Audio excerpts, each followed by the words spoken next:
This week, Governor Eric Holcomb announced plans to implement an executive order limiting the size of social gatherings in most Indiana counties to a total of 50 or fewer persons. This decision was based on the increase in positive COVID cases in recent days. Here in Jackson County, where the point is located, we've been seeing record numbers of cases each day. While the governor's executive order provides an exemption for church gatherings, our concern for the health and safety of our congregation and the community has led us to a decision to suspend on-site worship services for the final few weeks of 2020. We believe that given the size of our congregation and our space limitations, this is the right decision for us. The decision may not be understood or completely supported by some, so please allow me to explain. Our ministries are not shutting down. The church is not closed. We are as engaged as ever, and our mission to point people to Jesus remains firmly intact. We're simply redirecting our efforts to our online platforms to help safeguard the health and well-being of everyone. Church groups and meetings, gatherings of less than 50 people may still occur on site or maybe in other locations. Decisions about all these will be left to the discretion of the facilitator or group leader, as long as strategic safety measures like face masks and social distancing are in place. As many of you know, this past week, we've had our first positive COVID case on staff, which led to isolation for one and quarantine for several others. Some of the safety measures may seem a little extreme, but things look different as soon as you or a loved one has been impacted by this virus. COVID has been a hot topic of conversation for just about all of us every single day since the middle of March. In some places, these discussions have been highly divisive. Opinions vary about what needs to be done. I want us to be sure to remember our responsibility as followers of Jesus Christ. In a world filled with chaos, we're called to bring a message of peace and love. In periods of questioning and doubt, we're to bring confidence and hope.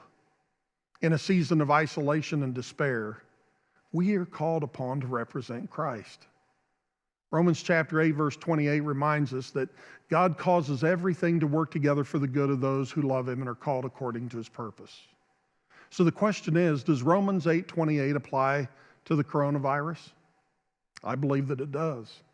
And I'm convinced that God is at work in ways we cannot see. That's why I have chosen to trust, and I want to encourage you to do the same. Rarely a week goes by that I don't hear from someone new to our congregation who's been joining us here locally or online, some from other parts of the country, some from other parts of the world. This past week I received an email from a young man. He said, "I'm a former alcoholic and drug addict. I'm a father of two, and I've got another child on the way." He said, "I want to be better for them and for myself. I decided to look for a church that I can attend online, and that's how I found the point." Folks, God is still at work. He's still changing hearts and drawing people to Himself. He's changing lives. He was not surprised or worried by this virus. He's still in control. He's bringing good from a bad situation. His message of hope keeps marching on. Back in September, I encouraged you to establish 4 habits that will contribute to your ongoing spiritual health as we navigate the challenges that are before us. You'll recall that the first habit was to establish a Sunday morning routine. Satan would love nothing more than for this season to be a time where you drift from your spiritual commitments. Please, whatever you do, don't allow that to happen. Make plans to join us online each Sunday at 9:30 or 11 a.m. Eastern Time. Better yet, invite others to join you through an online watch party. If you have kids at home, I hope you'll help them stay connected to our Point Kids and Point Student ministry. Make sure you establish and maintain a healthy Sunday morning routine. Establish a small group is number 2. Number 2, establish a small group routine.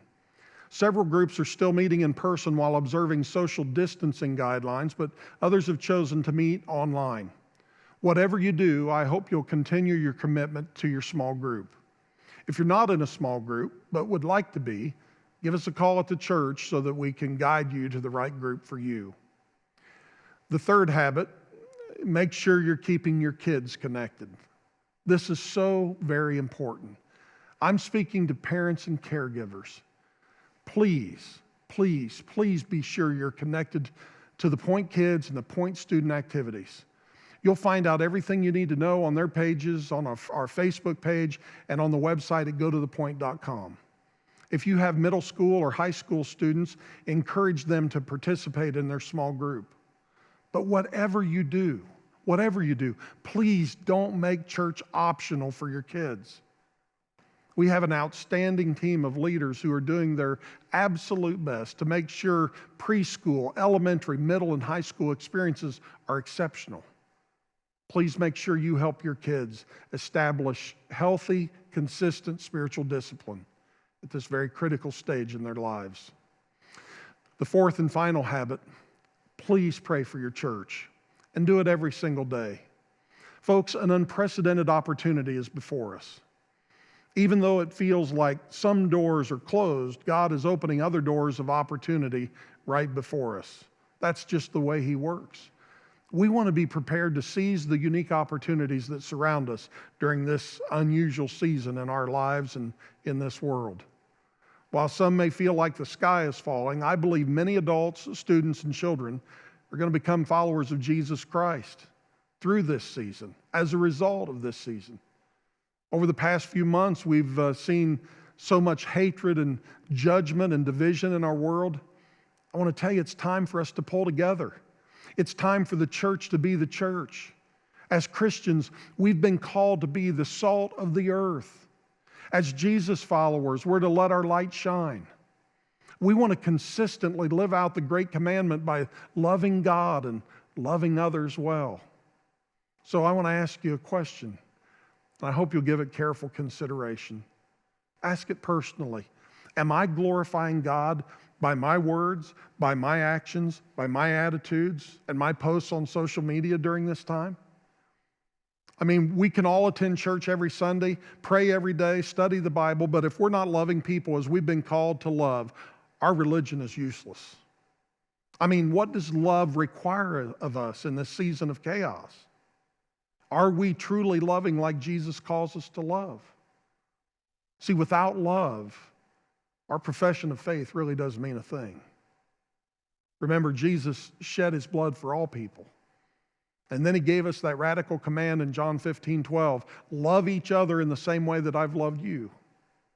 Folks, we're for our community. We're for our people.